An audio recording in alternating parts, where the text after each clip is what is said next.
ప్రతి ఇంట్లో గొడవ లేని ఇల్లు అంటూ ఉండదు. అలాగే పార్టీలు ఇవన్నీ అన్నాక అవన్నీ ఉంటాయి. అవన్నీ మనకి సంబంధం లేని మ్యాటరు.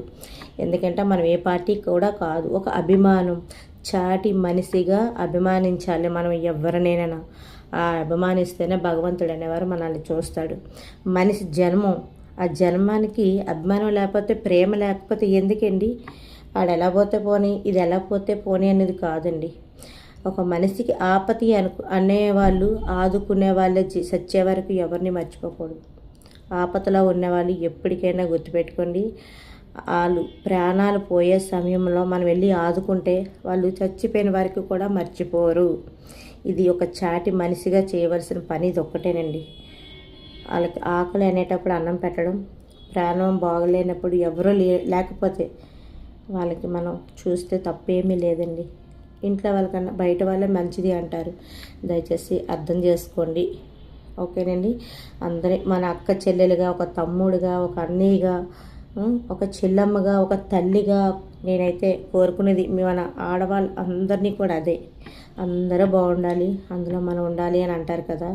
నేను ప్రతి ఒక్కరు బాగుండాలని అయితే నేను మనస్ఫూర్తిగా ఆ వారాహి అమ్మవారి తరపు నుంచి నేనైతే మీ అందరికీ కూడా వేడుకుంటున్నానండి. నేను శ్రీకాకుళం జిల్లా రణస్థల మండలంలో శ్రీ దుర్గా వారాహి అమ్మవారి టెంపుల్ కట్టి 9 నెలలు పూర్తవుతుందండి ఇప్పటికి. నేను చెప్తున్నాను కదండి, చాలా ఇబ్బందులు పడ్డానండి. ఇబ్బంది లేనిది అంటే ఏమీ లేదు. అంటే నా దగ్గర డబ్బులు లేక చెప్తున్నాను కదా, చాలా ఇబ్బంది పడి నేను ఒకప్పుడు ఇప్పుడు 15 సంవత్సరాల కిందట ఒక 2 సెంట్లు స్థలం కొనుక్కొని ఉంచుకున్నానండి అక్కడ ఏరియాలో. నేను ఉండేదైతే వైజాగ్. అమ్మవారి టెంపుల్కి ఒకసారి వెళ్తే అమ్మవారు అక్కడ పడ్డారు అని చెప్తే పీఠం అది పెట్టుకోమ్మా అంటే పెట్టుకున్నాను. అంతా బాగానే ఉంది.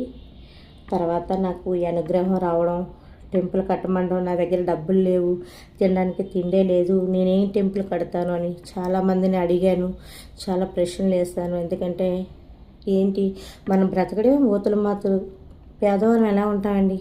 అలాంటిది ఒక టెంపుల్ కట్టాలి అంటే ఎంత ధైర్యం, ఎంత అమ్మవారి అనుగ్రహం, ఎంత శక్తి ఇస్తే కానీ మనం అది కట్టలేము. ఆ శక్తి అనేది ఆ వారాహి అమ్మవారు నాకు ఇచ్చారు. నిజంగా ఈరోజు నాకు ఉండడానికి ఇల్లు లేదండి. అంటే నాకు ఫస్ట్ నుంచి ఇల్లు లేదు. నేను అలానే మన ఏంటంటారు కిట్కో ఇల్లుల గురించి ₹1,00,000 అప్పు చేసి కట్టాను. కానీ నాకు ఇల్లు రాలేదు. అక్కడ 100 గజాల సైట్ ఉందని నాకు ఇల్లు రాలేదండి. డబ్బులు రాలేదు, ఇల్లు రాలేదు. కానీ ఆ 100 గజాల సైట్లోనే నేను అమ్మవారి అనుగ్రహంతో ఈరోజు గుడి కట్టి చూపించాను. అది ఆపడానికి కూడా చాలా ప్రయత్నాలు చేశారు, చాలా గొడవలు పెట్టారు. నేను కొనుక్కున్న సైట్లోనే నన్నే ఇబ్బంది పెట్టారు. ఇది ఎంతవరకు కరెక్ట్ అండి? కానీ భగవంతుడు అనేవాడు ఉంటాడు. నాకు నిజంగా ఆ అమ్మే ఉంది. మన అమ్మ తర్వాత అమ్మ. ఆ అమ్మ మనకు వరం ఇచ్చేటప్పుడు ఎంతమంది వచ్చినా సరే ఏ పని కూడా ఆగదు. ఆపాలని చూసినా సరే ఆ పని ఆగదు. మనం ఏది తప్పు చేయట్లేదు. భగవంతుడికి 10 మందికి ఉపయోగపడిందే మనం చేసాం. దాన్ని ఆపాలని చూస్తే ఎవరి తరం కూడా కాదు. భగవంతుడు ఒక్కడు అనేవాడు ఉంటాడు, చూస్తూనే ఉంటాడు. కానీ మనం న్యాయంగా పోవాలి. ఎప్పుడు కూడా మనం అంటూ అన్యాయంగా పోకూడదు. మనం న్యాయంగా పోయే రోజు భగవంతుడు అనేవాడు చూస్తాడు. ఆ న్యాయం మనం తప్పలేదు. ఈరోజు కూడా నేను అన్యాయంగానే పోతున్నాను, అన్యాయంగా ఎప్పుడూ పోలేదండి. కానీ భగవంతుడు నాకే ఎన్నో కష్టాలు ఇస్తున్నాడు. ఇప్పటికీ కష్టాలు పడుతున్నాను. ఒక పూట తిండుండి, ఒక పూట లేకపోవడం, అమ్మవారి సేవ చేసుకుంటున్నాను. అది నాకు చాలా సంతోషంగా ఉంది. ఆ టెంపుల్ దగ్గర పక్కన ఒక రేకుల షెడ్ కట్టాను. ఆ రేకుల షెడ్లో ఉంటూ అమ్మవారి సేవ చేసుకుంటూ ఉన్నాను ఇప్పుడు ప్రజెంట్. ఇవన్నీ జడలు అవి వేసేస్తే ఇగోండి జుత్తు అది తీయించాను అమ్మవారి ఆలయం కట్టిన తర్వాతే. చాలా ఇబ్బందులు పడ్డానండి, ఒకటా రెండని చెప్పుకోలేము.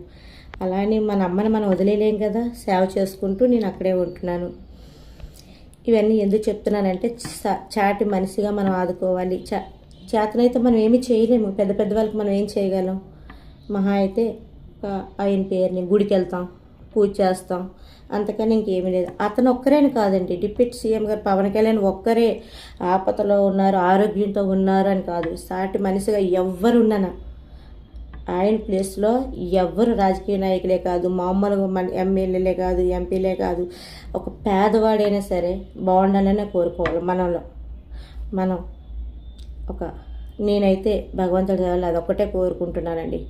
నేను చూస్తారు చాలామంది, కానీ నేను అలా చూడట్లేదు. అందరూ సమానం నా మనసులో అని అనుకొని ఇంతవరకు చూశాను కాబట్టి నాకు ఇన్ని కష్టాలు పెట్టాడు భగవంతుడు అనుకున్నాను. కానీ ఇప్పుడు అమ్మవారి సేవ చేసుకుంటున్నాననే ఒక ఫీలింగ్ అయితే నాకు ఉందండి. అదైతే నేను చాలా మర్చిపోలేను. 10 మందికి ఉపయోగపడింది. ఇక్కడ టెంపుల్ కట్టించాను అమ్మవారి అనుగ్రహంతోనే. ఆ అనుగ్రహం నాకు లేకపోతే నేను ఈరోజు కట్టలేను. నాకు ఏంటో తెలియదు, అమ్మవారు అంటే ఎక్కడికి ఏంటి, ఎలా వచ్చారు, ఏంటి అనేది ఏం తెలియదు. కానీ అలాగా నాతో కట్టించుకున్నారు. ఆ తల్లి అనుగ్రహంతో అలాగా ఇప్పటికీ టెంపుల్ అయితే నడుస్తుందండి. మీరు ప్రతి ఒక్కరూ వచ్చి అమ్మవారి దర్శనం చేసుకోండి. ఉంటానండి. నమస్తే. శ్రీమాత్రే నమః.